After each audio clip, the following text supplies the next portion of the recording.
Junior NTR Koratala Shiva డైరెక్షన్లో వస్తున్నటువంటి sensational movie Devara. ఈ మూవీ యొక్క సెకండ్ సాంగ్ రిలీజ్ అయ్యి ఇప్పటికి 70 మిలియన్లు అయితే అవలేలుగా క్రాస్ చేసినట్టు తెలుస్తుంది.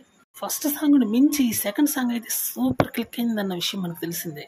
అన్ని భాషల్లో కలిపి ఈ మూవీ అద్దరిపోయే పర్ఫార్మెన్స్ అయితే చేయబోతుందనే చెప్పాలి.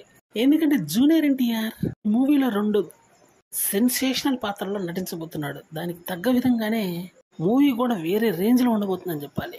వాస్తవం చెప్పాలంటే ఈ మూవీలో సెకండ్ గెటప్లో కనిపించే జూనియర్ ఎన్టీఆర్ అయితే అద్దరిపోయే రేంజ్లో ఉంటాడని ఒక టాక్. ప్రభాస్ నుంచి రావాల్సినటువంటి రాజసాబ్ మూవీ అయితే షూటింగ్ అత్యంత స్పీడ్గా జరుపుకుంటుందని తెలుస్తుంది. ఎందుకంటే ప్రభాస్ లైనప్ అయితే మామూలుగా లేదనే విషయం తెలిసిందే. హనూర్ రాఘవపూడి డైరెక్షన్లో మూవీ రావడానికి నెక్స్ట్ అయితే అదే షెడ్యూల్లో ప్లాన్ చేశారు. ఎందుకంటే దీనికన్నా ముందు రావాల్సినటువంటి మూవీ సలార్ 2, అదైన తర్వాత ఇది రావాల్సి ఉంటుంది. కానీ జూనియర్ ఎన్టీఆర్కి కమిట్ అవటం వల్ల ప్రశాంత్ నీల్ ఆ మూవీని అయితే పక్కన పెట్టాడని చెప్పాలి.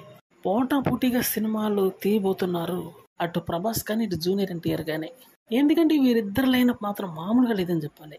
సెన్సేషన్ క్రియేట్ చేసే విధంగా ఇద్దరు స్పెక్టాక్యులర్ మూవీస్ అయితే ఎంచుకుంటున్నారు. కథలు కూడా బలంగా ఉండేటట్టు చూసుకుంటున్నారు. ఎందుకంటే పోటీ విపరీతంగా ఉందని చెప్పాలి ఇద్దరి మధ్య.